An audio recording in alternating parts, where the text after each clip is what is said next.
Hello everybody, how are you? You all okay? All arrived safely today. It's great to see you guys. I must admit, I've got a confession, I did take a sneak peek at the Christmas show. It looks far more exciting than finance, and I think we all might need to take a sneaky detour there later on. Don't worry, I won't tell anybody. Okay, so today I'm going to talk about financial intelligence and school leadership. And as you probably know, over lockdown I wrote a book, and the book is called Financial Intelligence for School Business Leaders, and it's currently in the Amazon Top 100 selling books. My name is Husham Khan, and I'm a school business manager. I work across 15 schools across the Midlands, a combination of maintained schools, nursery schools, federations and multi-academy trusts. And I've been working as a business manager for about 20 years now, so quite a long time. If you do have any questions, please write them down. There will be some time towards the end of the session where we'll be taking questions, and there is a lady at the back who has a microphone, and we'll be so everybody will be able to hear your question.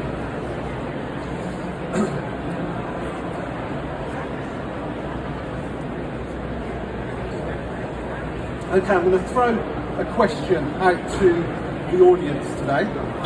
My question is, are you the same person now as you were 20 months ago? And I'm pretty confident in 99% of those responses, the answer is probably not.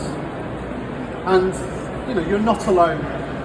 You're not alone there. We've been through a lot over the last 20 months, and we've still got a long way to go. Through lockdown, it's been quite challenging for schools and for staff and our communities that we serve. And quite early on in lockdown, around March, April last year, as a business manager, we noticed that our schools potentially could be in a lot of financial trouble, and very, very quickly. And that prediction actually came true. And the projections and calculations that we were doing, forecasting, zero private income within after-school clubs and the impact that it had on school meals, we weren't too far off those predictions, but I'm glad we did them. And we did them for a reason. We did them because we needed to protect our finances and our community, and more importantly our pupils and staff as well. And certainly in the first lockdown, I kept a diary of all the weird and wonderful formulas that we'll be using to protect our schools, to limit the risk in our schools, the financial risk and the risk to the business. And I kept a log of these formulas, and I thought, I've got quite a lot here. I need to put this into a book, and hence the book which is on the table there. But please take a photo if you want to as well. And so we wrote everything down, but what I did notice is that over a period of time, my own mental health was in quite severe decline as well. And we had a few family tragedies over the course of the last 20 months, and it pushed us onto the verge of a breakdown. And that's something I previously found quite hard to talk about, but now I'm quite open about it, because the more I talk about it, the more I realise there's other people who have gone through exactly the same thing. And what I would do is encourage anybody who's in a similar position to talk about it.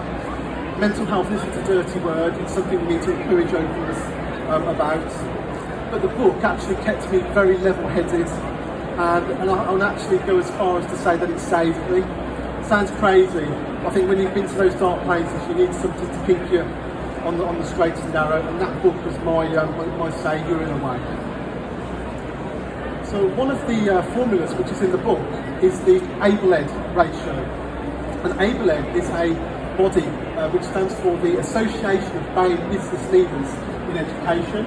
And what they do is they raise awareness of diversity within the school business management, the school business leadership profession amongst BAME communities. And I've been working with them for about a year now, but what we did is between us we came up with a very simple formula called the ABLED ratio.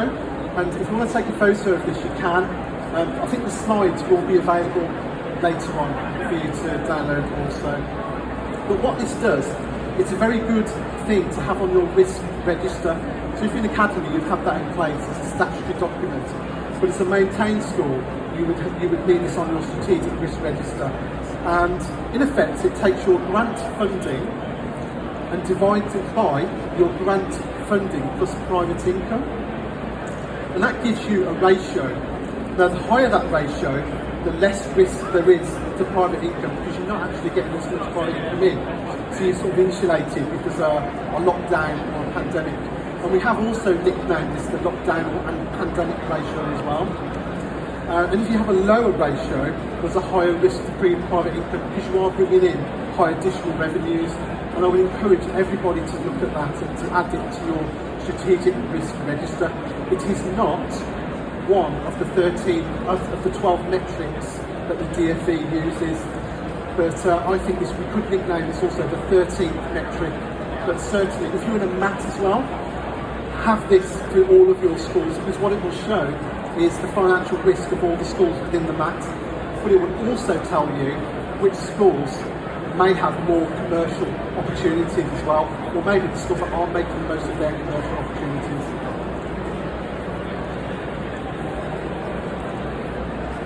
So, the human side of budgeting, and again a reference to this quite a lot in the book, and again it's another question that I'm going to throw out to the audience today. How much do you consider well-being when you set your budget? Now, I think we probably do this instinctively, and certainly where we've got children with SEN needs and additional funds coming for those pupils.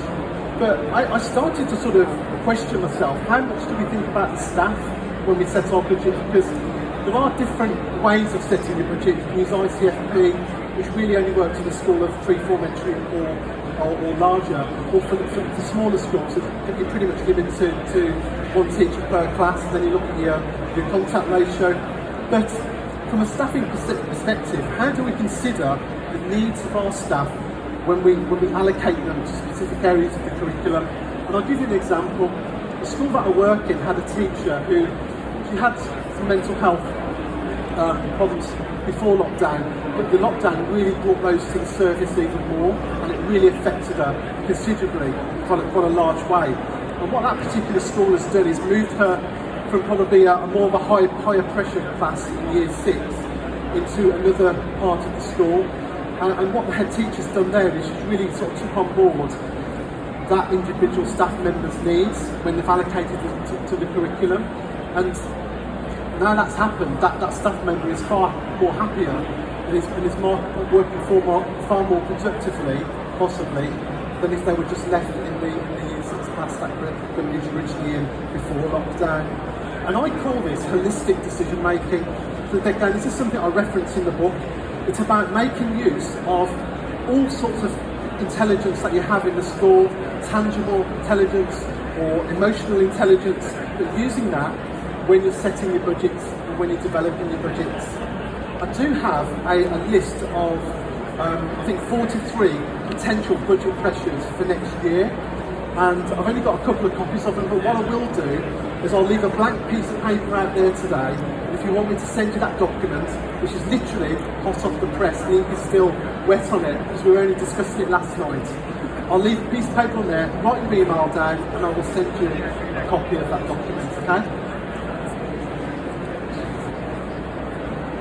So how has the school business leader role changed since COVID? Well, I don't think you can compare it, to be honest. It's completely different. The profession has been on an absolute whirlwind, in my opinion. But it's also, I think, put this profession massively in the spotlight. So I remember going back to March, April time, school business managers, office managers, business leaders, heads, governors, everyone was mobilised, and we all had one mission, and that was really to keep our schools running and to keep them safe, and as a business to keep it robust and sound as well, to meet the needs of this challenge. And there are some positives over the last 20 months as well. I won't just focus on the negatives, but the positives are that I think we've built a new set of skills as business leaders. Our resilience levels have gone from there to there, and that's one of the great things about this profession. We've been called to action many times in the past, but we have risen to the challenge. I want to salute everybody to that. And we've got a lot of new competencies as well as business leaders. We've been working a lot with, doing a lot with multi-agency working as a school over lockdown, and you probably would have signposted a lot of parents and pupils to different agencies out there. Because again, there's a lot of families in need, a lot of people have been affected by the lockdown in different ways. You know, they lost their job, and they need support of mental health services and food banks. We've been great in networking and signposting families to those agencies. The power of trust and collaborations has not gone unnoticed as well. And I know federations, trusts and standalone individual schools within collaborations themselves have used the power of the economies of scale, the power of collaboration to really support their communities and to find out what's been happening on the ground, to see where support was needed. And hybrid working as well, there's still millions of people working at home, and I think as business leaders and as senior leaders, we are probably doing more hybrid working as well. And I know there's a lot of business managers out there that are doing a certain amount of time in schools, maybe 3 or 4 days, and then 1 day at home. And that 1 day at home is quite important, I think, because it allows you to maybe focus on some of the more confidential stuff, such as HR or restructures. And as business leaders, your currency is extremely high at the moment. There was a survey done by ISBOR, the Institute of School Business Leaders, I think only last week or the week before, and they said that 56% of school business leaders are thinking of leaving the profession in the next 3 years. That is absolutely unbelievable. But I can understand why, because there is burnout. There is burnout in our sector, and it's important not to get burnt out. If you feel that you're at that stage, something I did is I just stopped. Sometimes you just got to stop and switch off. I know the work doesn't go away, but we've got to get ourselves right. That's important. So, the future of business, school business leadership, is several things actually. We're going to have branch specialisms. We've already seen that over the last 3 to 4 years, with people specialising in HR, health and safety, estates, and finance. But I think there is definitely more of a lean towards the chief operating and chief financial officer role. And this role's been around in the private sector in commerce for many years now, but we're seeing it more and more within the school business leader role. And I think as school business leaders, we are going to see school business leaders become not just chief finance officers, but chief executives as well. If we look at the NHS and how that's transformed over the last 20 years, I can see in 10 years' time, quite a lot of you guys are probably going to be CEOs at one point. So I'm sorry to put the pressure on you. What we do see a lot of in the headlines is a lot of toing and froing over education policy. And I thought about this one because I saw the head of Ofsted walk out. Well, she was actually nearly sprinted out earlier on. And the ecosystem of schools is very, very complicated at the moment. We've got a lot of pressures such as finance, the Ofsted frameworks obviously getting a lot more stricter and tighter. And it's very difficult to know which way the wind is blowing. If you'd asked me before the previous Secretary of State had resigned, and it was totally rubbish by the way, if you'd asked me before then, I would have said we're definitely heading towards a fully academised system. But now I don't think we are. I think there's room for everybody, I really do. And I'm not a fan of pressurising schools. I think there's enough roles out there for everybody, and I think the government just need to leave schools to do what they do best, in my opinion, because they're the experts, not the government. So the landscape is very, very tricky. Possibly pupil numbers is going to be something which does have an impact on schools, maybe forming federations or going into multi-academy trusts. But what I would say is the big challenges over the next 5 years are definitely projections. So when you're setting your budgets, always at the back of your mind have projections, because they're going to be absolutely key. And as you know, if you've got people in the secondary sector, there's a bulge in numbers at that end of the scale.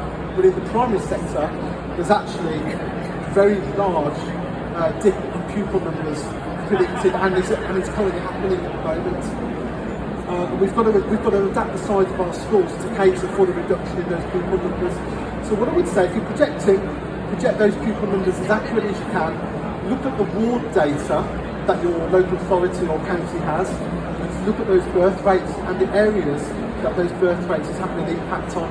You'll probably be copied into several emails from the local authority at the moment, where they're talking about reducing pan sizes, pupil admission number sizes, reducing the number of forms entry into different schools. If you do get that email, or if you are having experience a reduction in pupil numbers, contact your local authority, not next week, contact them tomorrow, because I think the deadline for a lot of LAs is the first week in December for looking at their falling pupil funding. So make that call tomorrow, don't wait, make that call. Health and safety is a big thing, that's going to be a big challenge going forwards. IT and cyber security, that's huge because of the ransomware stories that are going around. Certainly with trusts, because trusts are easy targets. If you've got a hacker, why go from an individual school when you can take a whole trust down? So trusts have got to have those robust systems in place. But I think as business leaders, where do you fit in to all of this? What is your position going to be like over the next 5 to 10 years, or 2 to 3 years? Because you have got to stay ahead of the game with things like CPD. Don't expect CPD to come and find you. Go and find it.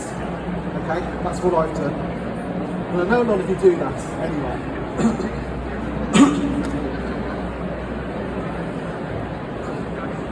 Okay, so staying ahead of the curve. I think again another question I'll throw out to everybody is, how well do you really know your community and the risks to your schools? We've got a lot of risks that are affecting the financial stability of schools at the moment. Differing inflation is a big one.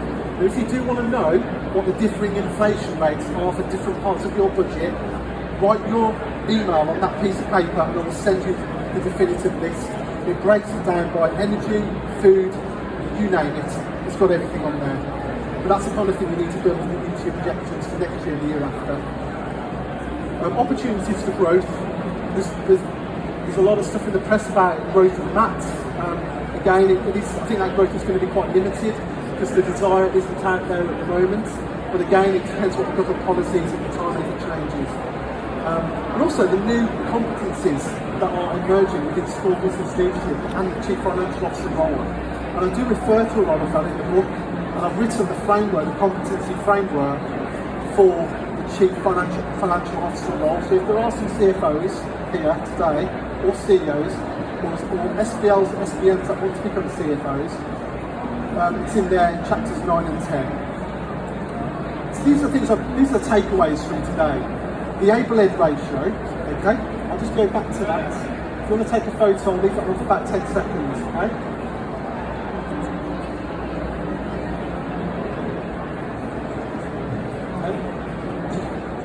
The able-ed ratio.